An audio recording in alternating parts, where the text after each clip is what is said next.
बोलो जयकारा बोल मेरे श्री गुरु महाराज की जय। श्री सतगुरुदेव भगवान की जय। गुरुमुखो, सद्गुरु आदिकाल से ही जीवों की भलाई चाहते आए हैं। प्रारंभ से ही उनकी मौज यही रही है कि जीव काल व माया के चक्कर में न पड़े, भक्ति व परमार्थ के शुभ कार्यों में लगकर अपने मनुष्य जन्म के उद्देश्य को प्राप्त कर सके। इसलिए वे अपने पर नाना प्रकार के कष्ट झेलते हुए जिज्ञासाओं को सर्वोच्च कष्ट नाम प्रदान करते हैं। वे जीव की आत्मा एवं शरीर दोनों के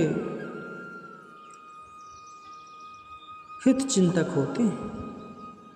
जैसे कि इस निम्नलिखित दृष्टांत से चरितार्थ होता है। एक समय की बात, प्राचीन काल में एक महात्मा जी जंगल में अपनी शिष्य मंडली के साथ एक आश्रम में निवास करते थे। आश्रम में जिस प्रकार की सेवा होती थी, श्रद्धालु सेवक उसे पूर्ण श्रद्धा एवं परिश्रम से करते। सेवा से अवकाश पाकर सत्संग का लाभ उठाते। इस प्रकार प्रभु चरणों में उनकी दिन दोगुनी व रात चौगुनी आस्था बढ़ती गई। उनके सब शिष्यों में से एक शिष्य अत्यधिक श्रद्धालु व सदैव आज्ञा पालन में तत्पर रहने वाला था। एक बार का वृतांत है कि महात्मा जी का तीर्थ यात्रा पर जाने का विचार हुआ। उन दिनों वर्तमान युग की न्यायी यातायात के साधन उपलब्ध न थे। प्रातः पद यात्रा ही करनी पड़ती थी।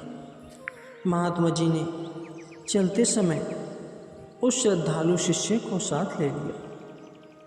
यात्रा में काम आने वाली आवश्यक सामग्रियों को लेकर दोनों ने वहाँ से प्रस्थान किया।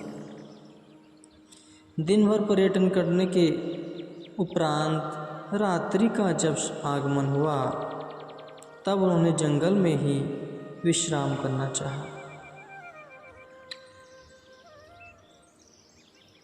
रात्रि के समय क्योंकि वन पशुओं के आक्रमण करने की संभावना थी,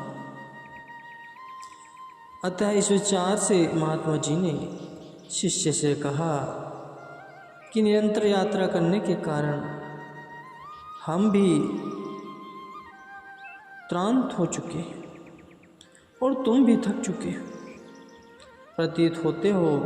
इसलिए उचित यही रहेगा कि पहले हम अर्धरात्रि तक विश्राम करते हैं और तुम जागते रहो, तथा आधी रात के बाद हमें जगा देना। उसके पश्चात तुम सो जाना, क्योंकि जंगल का स्थान है, इसलिए सावधान रहना ही उचित है। तब सेवक ने करवध विनम्र प्रार्थना की कि प्रभु आप विश्राम करें, मैं सारी रात जागरण करता या पहरा करता रहूँ। इस पर महात्मा जी ने कहा, हम तो नित्य प्रति ही यात्रा करनी है, तुम कब तक ऐसे जागते रहोगे? इस शरीर से काम लेने के लिए निद्रा की परम आवश्यकता है। सेवक ने पुनः विनय की कि हे भगवान, जैसी आपकी मौज। तदुपरांत महात्मा जी विश्राम में हो गए और सेवक चरणों की सेवा करता रहा। महात्मा जी ने सोते समय पुनः उससे कहा था कि प्रेमी, आधी रात बीतने पर हमें अवश्य जगा देना। लेकिन शिष्य ने महात्मा जी को विश्राम से उठाना उचित न समझा और दिल में कहने लगा, हाय, क्या मैं अपने इस नश्वर शरीर के आराम के लिए अपने इष्ट देव को जगाकर कष्ट दूं? नहीं नहीं, यह तो मुझसे न होगा। अतः उसने उन्हें न जगाया। आधी रात बीतने पर महात्मा जी स्वामी जागे और उस प्रेमी से कहने लगे कि तुमने हमें जगाया क्यों नहीं? यह सुनकर सेवक मौन हो गया। फिर महात्मा जी ने कहा कि प्रातः फिर यात्रा में चलना है, अतः तुम विश्राम कर लो।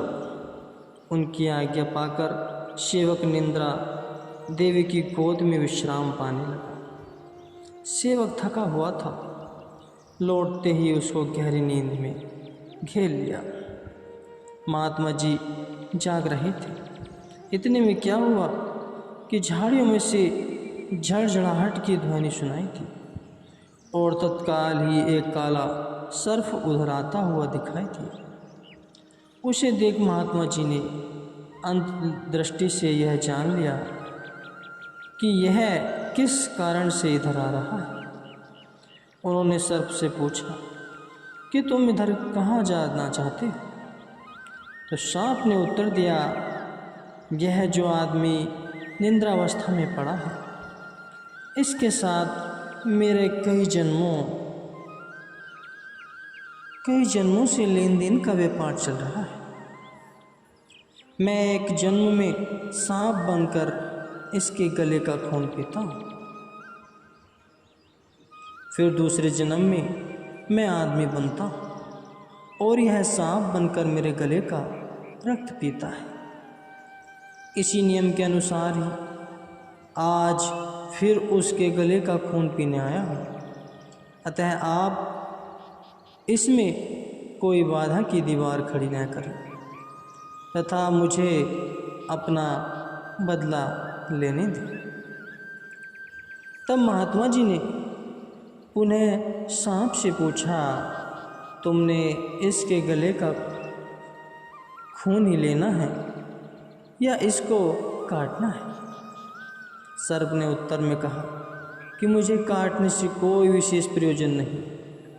मैंने तो इसके गले से खून अपनी तृष्णा शांत करनी। उत्तर पाकर महात्मा जी ने कहा, ठीक है, तुम यहाँ रुको, हम तुम्हें इसके गले का लहू ला देते हैं। यह सुनकर वह सर्पदेव वहीं रुक गया। इधर महात्मा जी के मन में विचार आया कि हमारा कहना युक्ति संगत ही है। यदि सांप इसको काटता है तो इस जंगल में सर्प नस के उपचार का कोई साधन उपलब्ध न होने के कारण विष के प्रभाव से यह मृत्यु का शिकार हो जाएगा। दूसरा, इन दोनों के कर्मों का सिलसिला कई जन्मों तक चलता रहेगा।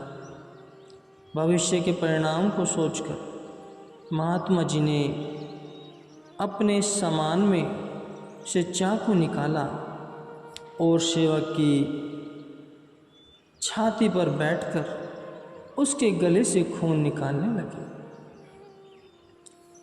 श्रद्धालु सेवक ने, जो नींद में अचेत पड़ा था, एक छाती पर बोझ व गले पर चाकू चलता देखकर चौंक कर देखा कि मेरे वक्ष स्थल पर मेरे सद्गुरु ही विराजमान होकर यह कार्य कर रहे हैं।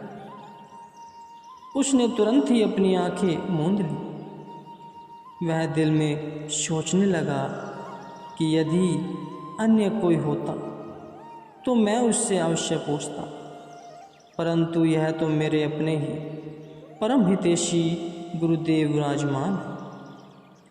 इन्होंने इस कार्य में मेरी भलाई ही सोची होगी। गुरुमुखो, महात्मा जी ने चाकू से उसके गले से खून की बूंदें निकाली और बर्तन में डालकर सांप के आगे बर्तन रख दिया। खून पीकर सांप चलता बना।